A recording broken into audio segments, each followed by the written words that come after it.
Hi everyone, I am Prashant Yadav. Welcome you all in physical education classes for class 11.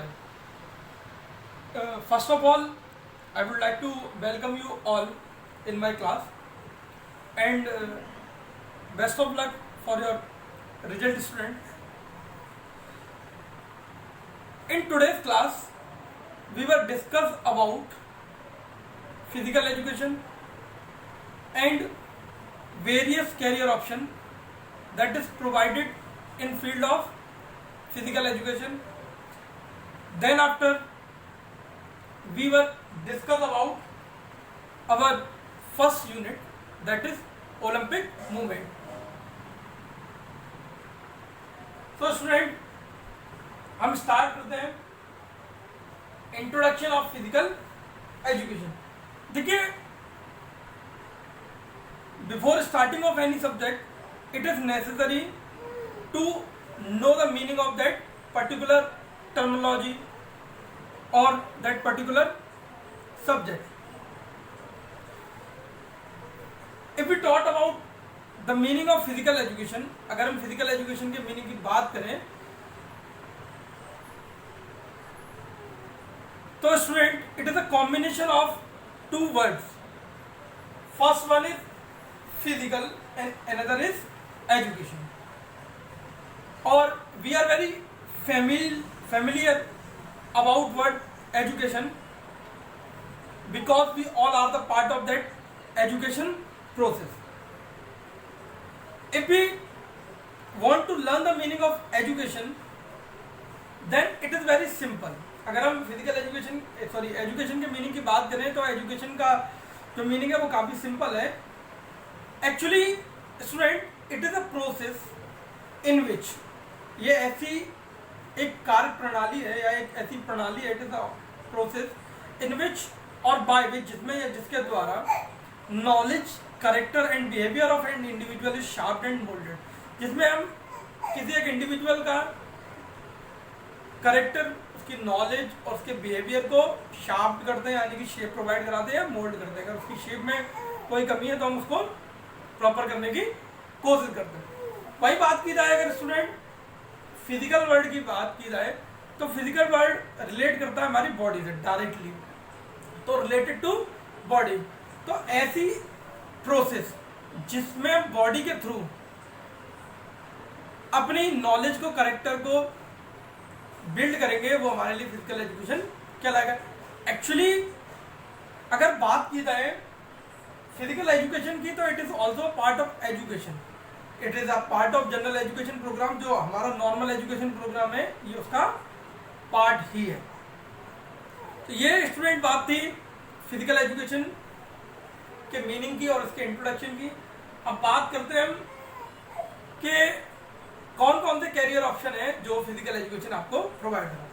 देखिए, actually physical education में career बनाने के लिए आपको सबसे पहले 10+2 की मार्कशीट लेनी होगी. आप क्लास 11th स्टूडेंट्स हैं, नेक्स्ट ईयर क्लास 12th में आएंगे, बोर्ड एग्जाम फेस करेंगे. After passing board examination you have many career option. आपके पास कई सारे कैरियर ऑप्शन हैं, उनमें से एक कैरियर ऑप्शन आप फिजिकल एजुकेशन में भी ऑप्ट कर सकते हैं.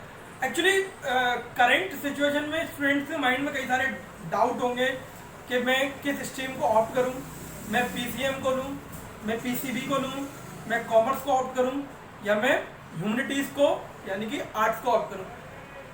स्टूडेंट, ये आपकी नॉलेज पे, आपके फ्यूचर गोल के ऊपर डिपेंड करता है कि आप अपनी लाइफ में क्या बनना चाहते हैं. सारे ही सब्जेक्ट आपको वेरियस कैरियर ऑप्शन प्रोवाइड कराएंगे. मेरा मानना है अगर आप फिजिकल एजुकेशन को भी उसमें इंक्लूड करेंगे अपने मेन स्ट्रीम के साथ, तो ये आपके लिए फ्यूचर में एक अलग से कैरियर ऑप्शन प्रोवाइड कराएगा. प्लस वेरियस कंपटीशन एग्जाम्स में आप फिजिकल एजुकेशन से रिलेटेड क्वेश्चंस को फेस करेंगे, तो फ्यूचर पॉइंट ऑफ व्यू से भी ये काफ़ी अच्छा सब्जेक्ट है. एक्चुअली फिजिकल एजुकेशन को हम लाइफ साइंस भी कहते हैं. ये ऐसी साइंस है जो हमें मैनर ऑफ लिविंग सिखाता है कि हमें किस तरीके से जीना चाहिए प्रॉपर लाइफ को। एक एग्जांपल के थ्रू हम समझने की कोशिश करते हैं इंपॉर्टेंस ऑफ फिजिकल एजुकेशन। देखिए बेटा, आप कहीं घूमने गए किसी नदी के किनारे और बाई चांस आपका पैर स्लिप हो गया, आपको स्विमिंग नहीं आती थी और आप बहुत ही इंटेलिजेंट थे फिजिक्स में, केमिस्ट्री में एंड वेरियस सब्जेक्ट्स में, और आप वहाँ रिवर से काफ़ी हाई टोन में कह रहे हैं कि you don't know me who I am, मैं फिजिक्स का एक्सपर्ट हूँ, मैं केमिस्ट्री का एक्सपर्ट हूँ, मैं अदर सब्जेक्ट से एक्सपर्ट हूँ, या मेरा बहुत ही अच्छा एक पॉलिटिकल बैकग्राउंड है। इस तरीके के वर्डिक्स अगर आप वहाँ यूज करेंगे तो वो रिवर आपकी बात नहीं मानने वाली। लेकिन अगर आप उस रिवर को उस टाइम अपने स्विमिंग स्किल्स दिखाएंगे तो वो स्विमिंग स्किल्स आपकी लाइफ की सर्वाइवल के लिए काफ़ी इंपॉर्टेंट रोल प्ले करेंगे। तो इस तरीके से फिजिकल एजुकेशन हमारी बेसिक लाइफ का पार्ट तो रहता ही रहता है। ये आप अगर आप फिजिकल एजुकेशन यानी कि अपने फिजिक्स को अच्छे से इम्प्रूव करके रखते हैं तो एक अच्छी हेल्थी लाइफ स्टाइल आप लिव कर सकते हैं। वहीं अब बात करते हैं वेरियस कैरियर ऑप्शन की, तो एक कैरियर ऑप्शन तो आपके सामने ही है, being a physical education teacher.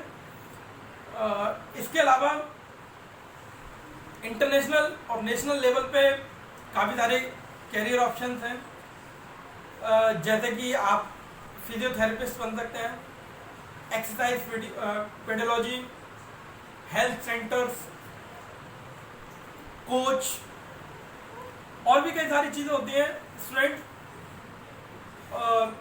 Media communication, sports journalist, तो ये सारे कैरियर, स्पोर्ट्स फोटोग्राफर, ये सारे कैरियर ऑप्शन आपके लिए अवेलेबल होंगे आफ्टर ऑप्टिंग फिजिकल एजुकेशन। देखिए फिजिकल एजुकेशन में डिग्री लेने के लिए आपके पास 10+2 की मार्कशीट होनी चाहिए, यानी कि आप 12th पास आउट होने चाहिए। 12th पास आउट होने के बाद one of the most renowned institution of Asia और इंडिया का नंबर 1 इंस्टीट्यूशन, जिसको आप फिजिकल एजुकेशन का IIT भी कह सकते हैं, Laxmibai university of physical education LNIP, जो MP के ग्वालियर में है। आप वहाँ से फिजिकल एजुकेशन की डिग्री ले सकते हैं, 3 इयर्स बैचलर डिग्री है वहाँ से। इसके अलावा आप after getting graduation in any subject, आप किसी और सब्जेक्ट में लाइक BA, BSc, BCom करने के बाद इंडिया के अंदर बहुत सारी सेंट्रल यूनिवर्सिटी और स्टेट सेंट्रल यूनिवर्सिटीज़ हैं जहाँ से आप फिजिकल एजुकेशन की डिग्री ले सकते हैं। अगर बात की जाए हमारे पास में आगरा यूनिवर्सिटी में, हमारे शहर शुगाबाद में एक कॉलेज है, मोर देन 100 ईयर्स हो चुके उस कॉलेज को। वो कॉलेज भी आपको फिजिकल एजुकेशन में 2 ईयर की बैचलर डिग्री प्रोवाइड कराता है। आफ्टर दैट आप 2 ईयर की मास्टर्स कर सकते हैं, मास्टर डिग्री। इसके बाद टीचिंग कैरियर आपके लिए अवेलेबल होगा। कोच बनने के लिए इंडिया के वेरियस इंस्टीट्यूशंस हैं, NSNIS, Netaji Subhash national institute of sports, जो आपको एक डिप्लोमा कराते हैं 9 मंथ का। जिस डिप्लोमा को करने के बाद आप किसी भी स्टेडियम में जहाँ रिक्रूटमेंट अवेलेबल हो ऐसा कोच अपॉइंट हो सकते हैं। तो ये कई सारे कैरियर ऑप्शन थे। अब स्टूडेंट हम स्टार्ट करते हैं अपना पहला topic, Olympic movement. Student Olympic movement या एंशिएंट ओलंपिक की बात की जाए तो जो एंशिएंट ओलंपिक की स्टार्टिंग हुई थी वो स्टार्टिंग हुई थी 7076 BC। 7076 BC में ग्रीस के कैपिटल एथेंस में इन गेम्स की शुरुआत हुई। इन गेम्स की शुरुआत के लिए कई सारी माइथोलॉजिकल स्टोरीज हैं, मतलब कई सारी स्टोरीज जो बताती हैं कि इन गेम की स्टार्टिंग किस तरीके से हुई। उनमें से कुछ स्टोरी मैं आपको नरेट करके बताता हूँ। एक स्टोरी है, अगर आपने हरक्यूलिस का नाम सुन रखा हो, कई सारी मूवीज में आपने हरक्यूलिस के बारे में सुन रखा होगा या हरक्यूलिस की मूवीज देख रखी हो। हरक्यूलिस के बारे में बताते हैं। हरक्यूलिस आधे देवता मीन्स हाफ गॉड और हाफ ह्यूमन थे, वो आधे देवता और आधे इंसान थे। हरक्यूलिस जिस राज्य में रहते थे उस राज्य के राजा ने एक शर्त रखी हरक्यूलिस के सामने कि अगर तुम मेरे अस्तबल को क्लीन कर दोगे, मतलब साफ कर दोगे, तो मैं तुम्हें अपना राज दे दूंगा। हरक्यूलिस ने उस शर्त को एक्सेप्ट किया। उसको एक्सेप्ट करने के बाद हरक्यूलिस ने वहां उस अस्तबल के पास से एक नदी गुजरती थी, उस नदी के बहाव को चेंज किया, अस्तबल से होते हुए निकाला और वो अस्तबल पूरा साफ हो गया। हरक्यूलिस जब राजा के पास गए तो राजा ने अपना राज्य आधा राज्य देने से मना कर दिया। हरक्यूलिस ने उस राजा के डिनाई करने के बाद उस राजा का सर तलवार से अलग कर दिया और उस जगह के राजा बन गए।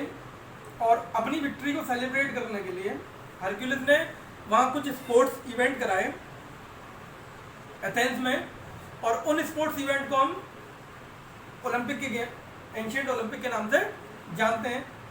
एक और स्टोरी है बेटा, एथेंस के राजा ने एक बार अपनी बेटी की शादी के लिए शर्त लगाई।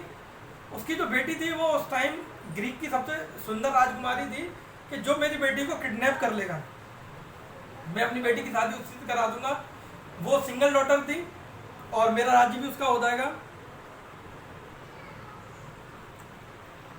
उस राजा की शर्त सुन के कुछ लोगों ने उस राजकुमारी को किडनैप करने की कोशिश की, किडनैपिंग की, और राजा ने उन सबको पकड़ लिया। उनको पकड़ने के बाद राजा ने क्या किया, उन सबके सर कलम कर दिए, मतलब सर धड़ से अलग कर दिए, जिसकी वजह से कोई भी अब उस राजकुमारी शादी करने के लिए राजी नहीं हो रहा था, क्योंकि लाइफ अपनी सबको प्यारी होती है। तो कुछ टाइम बाद पॉपुलस नाम के एक व्यक्ति ने उस राजा के उस चैलेंज को एक्सेप्ट करने की कोशिश की। उस चैलेंज को एक्सेप्ट करने से पहले I think so it is not a part of story, लेकिन मेरा मानना ऐसा है कि उसका कहीं ना कहीं इंडियन लिंक रहा होगा, इंडिया में कोई उसका दोस्त या रिलेटिव रहा होगा, तो इंडिया से उसने जुगाड़ के बारे में सीख रखा था। तो उसने उस जुगाड़ टेक्नोलॉजी को वहाँ लगाया। उसने जो राजा का सारथी था उसको बुलाया और उसको बोला कि आप जिंदगी भर बेटा ये सारथी का काम करते रहना, अगर मेरा साथ दोगे तो कम से कम ट्रांसपोर्ट मिनिस्टर को तो बना ही दूंगा, यानी कि एक रथ से कई सारे रथों का मालिक बना दूंगा तुम्हें। तो उस सारथी ने उस व्यक्ति का साथ देने की सोच ली। उसने उसको बताया कि जब मैं किडनैपिंग करके भागूं तो तुम राजा के पहिए का कील निकाल देना। जो रथ का पहिया, उस सारथी ने उस रथ के पहिए की कील निकाल दी। पॉपुलस उस राजकुमारी को लेके जा रहा था, राजा उसका पीछा कर रहा था। तो जैसे ही कील निकली पहिया निकल गया। पहिया निकलने के बाद जो राजा था वो रथ के नीचे आ गया और उसकी डेथ वहीं के वहीं हो गई। तो पॉपुलस ने राजा बनने की खुशी में वहाँ स्पोर्ट्स इवेंट कराए और उन स्पोर्ट्स इवेंट को हम एंशिएंट ओलंपिक के नाम से जानते हैं।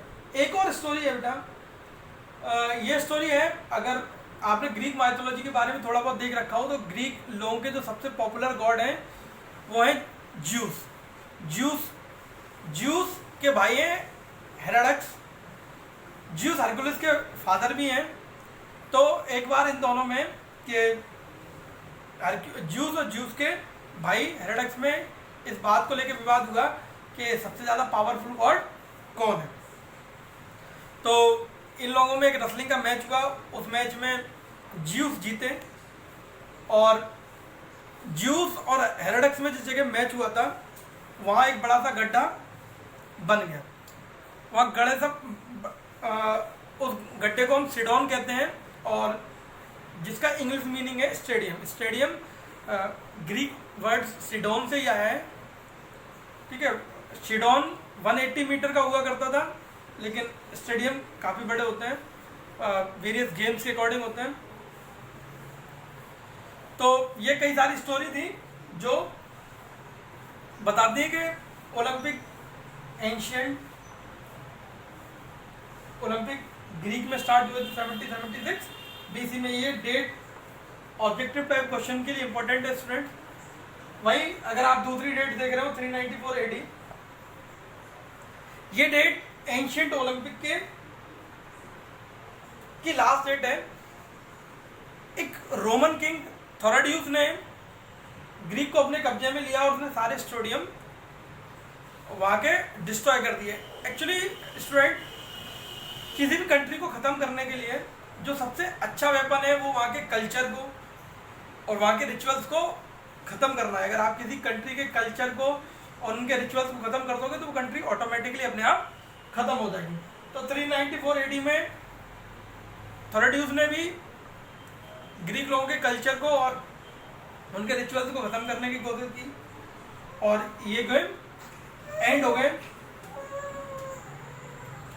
इस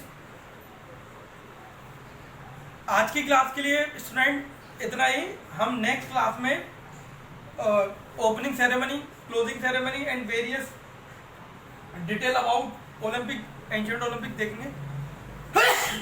हम नेक्स्ट क्लास में student various detail like opening ceremony किस तरीके से होती थी एंशिएंट टाइम में, किस तरीके से कंपटीशन ऑर्गेनाइज होता था, क्या अवार्ड्स रहते थे, कौन कौन पार्टिसिपेट कर सकता था, किस तरीके से क्लोजिंग सेरेमनी होती थी, ये सारी detail knowledge plus modern Olympic के बारे में जानेंगे।